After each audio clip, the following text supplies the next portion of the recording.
I don't think their mics is on. Are you ready? Okay.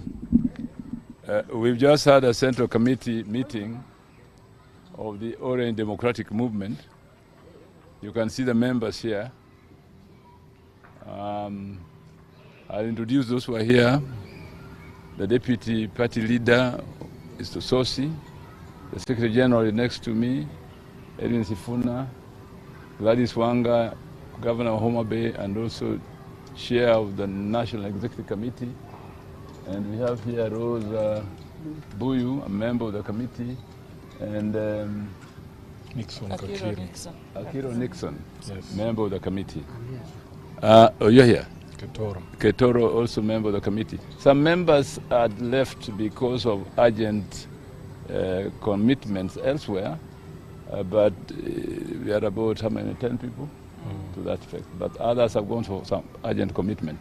So the Secretary General is going to read the resolutions that we have arrived at after our meeting, which I've now given him the opportunity to do. I thank you, Honorable Party Leader. So this is the statement of the Central Committee meeting of 10th January 2025.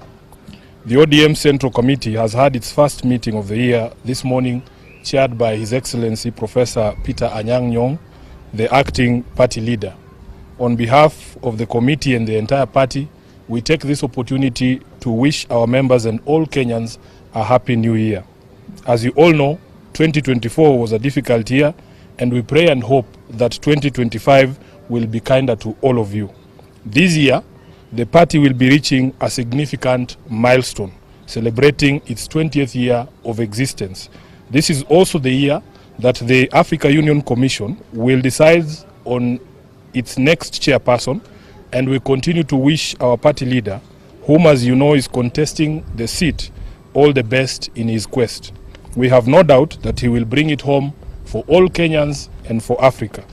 Given the significance of the year ahead, we want to assure our members and the public at large that ODM shall remain a force for good. We shall remain the foremost defender of democracy with all its attendant freedoms and full participation of the people, transparency, good governance, justice, fairness, and equity. These are the values upon which this party was founded and must remain our guiding star in all engagements with issues affecting the people. We call on all our members to remember that ODM remains a distinct political party in competition with all others to win power by democratic means. To this end, we must all be guarded in pronouncements on the future of the party and particularly refrain from beating the drums of our competitors. We must continue to strengthen ourselves in preparation for the battles ahead. Following the largely successful grassroots elections in November at all polling units in all the 47 counties, the party received 41 appeals. The cases have been reviewed for merit, with most of them being found to be frivolous. A total of 6 appeals were found to be supported by evidence and will be proceeding to hearing before the party's appeals committee.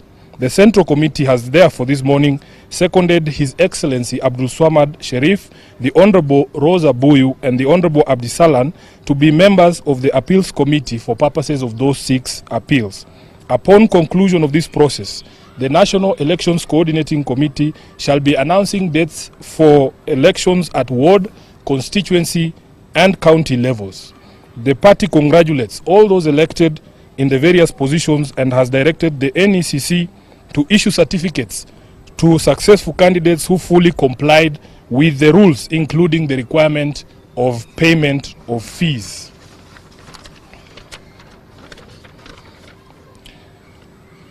This meeting further resolved to convene a meeting of the party parliamentary group prior to the resumption of regular sittings of Parliament in February to consult with our members on priority legislative business for the party. Of foremost concern to the party is the impasse on the mediation on an additional allocation to counties and the new formula on shareable revenue proposed by the CRA. We shall be imploring on our members to strongly stand up in defense of devolution and ensure that no county stands to lose in any proposed formula. The party further wishes to express concern over the delays in constitution of the IEBC selection panel that has meant denial of representation for many Kenyans in Parliament. ODM as a party is one of the most affected by this continued state of affairs. We are down 3 members in the National Assembly alone, with pending by-elections in Ugunja, Magarini, and 1 nominated member, all which were held by ODM. We are aware there are court orders in place stopping the empanelment and want to urge the judiciary to expedite the resolution of these cases as a matter of national urgency. The by-elections aside, the new commissioners will require time to settle in and begin preparations for the 2027 general election. There is also the question of boundary review, and we feel as a party that we are running the risk of getting into a very serious constitutional crisis. I thank you. That is the end of the statement. Any questions? Yes, sir. Yeah, thank you so much. Just two from me. Number one is what the secretary. You are recently quoted making a remark in regards to a party position supporting the regime.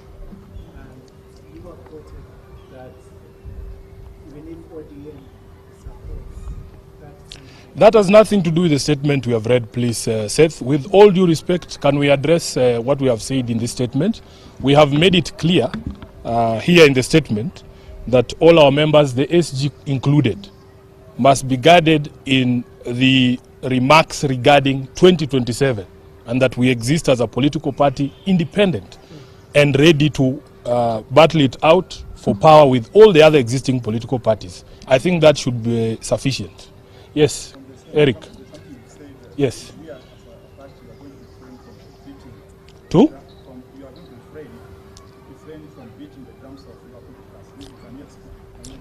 I think it is clear that we are ODM. We should only speak about ourselves and strengthen ourselves in order for us to be able to capture power, which is what all political parties exist to do. So really it should be as clear as that. And you are aware that even legally, under the Political Parties Act, it is not allowed for members to be preaching the gospel of other political parties other than the parties on which they were elected. That is the law. My name is Barack. Yes. I work for the civils. In terms of preparedness, Yes. is ODM prepared? Because Kenyans have been seeing ODM as the alternative party to form the next government.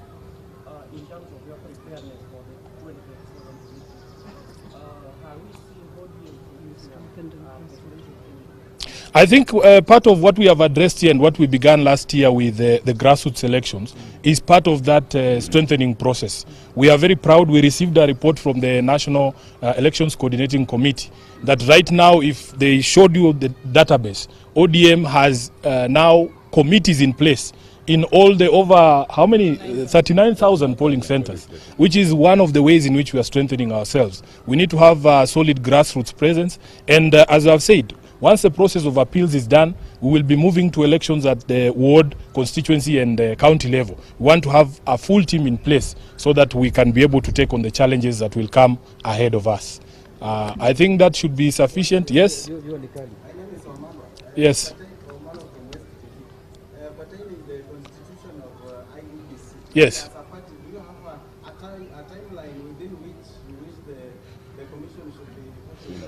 It is not in our hands because, as we said, there is a court order, I think, that was secured from a court in Kiambu, stopping the empanelment of that selection panel. What we have urged in our statement is that the judiciary now needs to consider this a national emergency and make sure that they resolve those cases as quickly as possible. In fact, the Chief Justice should give priority to those cases so that we can be able to resolve all the questions and have a panel in place, as we have said, because these commissioners who will come in will require time to settle in and to acclimatize and to also get the preparations for that election of 2027 going. Thank you very Asante much. sana. Mungu awabariki. Yeah.